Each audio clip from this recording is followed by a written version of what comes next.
Welcome!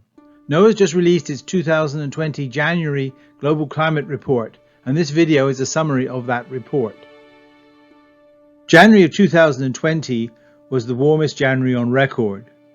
It was 1.14 degrees centigrade above the 20th century average. Land was also the warmest, oceans were the second warmest. In the Northern Hemisphere, that was the warmest. In the Southern Hemisphere, it was the second warmest January. And you can see, compared with last year, all of these figures are significantly higher. That makes it 420 consecutive months with temperatures above the 20th century average. That's 35 years. So if you're, say, more than 40 years old, you probably can't remember a month that was below the 20th century average. As I said, this was the warmest January on record, but let's see how that temperature distribution goes around the globe. You can see that in Alaska and northwestern Canada, it's been very, very cold for this last month. However, that's more than made up for the temperatures in eastern United States and Canada, and the very strong warming that seems to be going on in northern Siberia, and also the high temperatures on the eastern coast of Australia.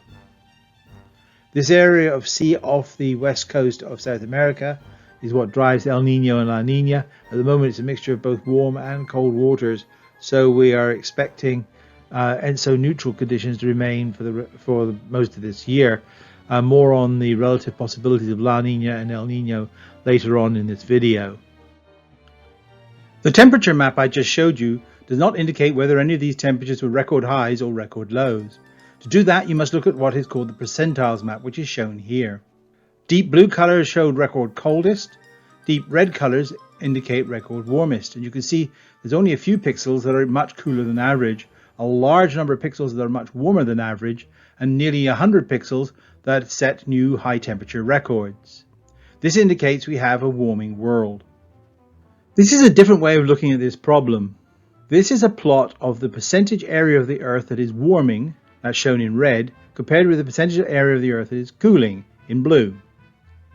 This goes over about the last 70 years. You will see for about the first 30 years of this, the area of the Earth that was warming was much less than the area that was cooling. For the next 20 years, they're about matched. But since the mid-90s, the area of the Earth that has been warming is much exceeded the area of the Earth that has been cooling. So it indicates we have a warming world, and actually it seems to be a rapidly warming world, particularly over about the last 6 or 7 years. Those of you familiar with my videos on the monthly climate reports will be familiar with this plot. Though I've changed it slightly, I've removed the 2014 line because there wasn't room on the slide. Though I've left 2014 in the top left-hand corner, showing that it is in 6th place. That means the last 6 years, 2014 to through 2019, have been the 6th warmest years on record.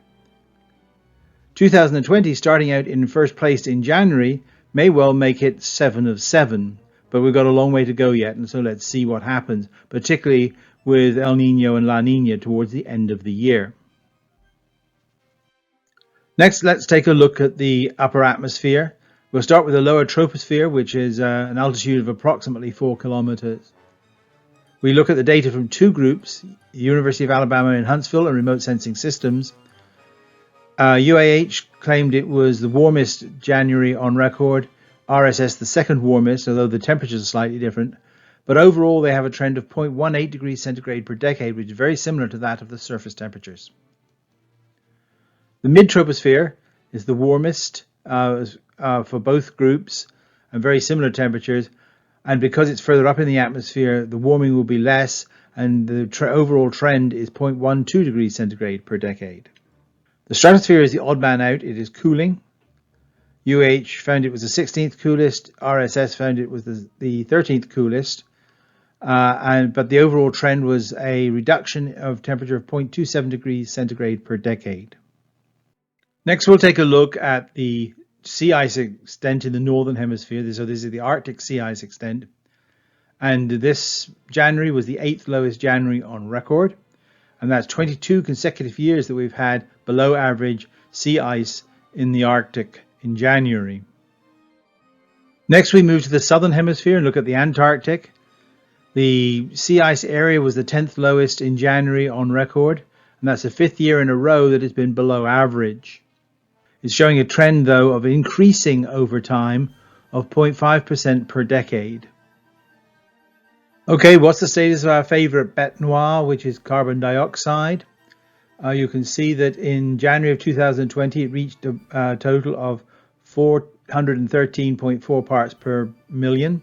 That's nearly 3 parts per million more than it was in January of last year.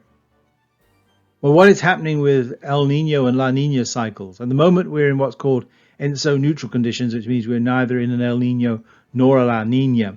The models seem all over the place at the moment, with some indicating that we're going into a mild El Nino over the next few months, others indicating that we might be heading towards a strong La Nina. It seems we're going to remain in ENSO neutral conditions for at least the summer and possibly into the autumn of this year. Here is NOAA's map of what they call selected significant climate anomalies and events during January of 2020. You'll notice that there are 7 areas that show abnormal warming. One area, Alaska, which I mentioned earlier, was very, very cold.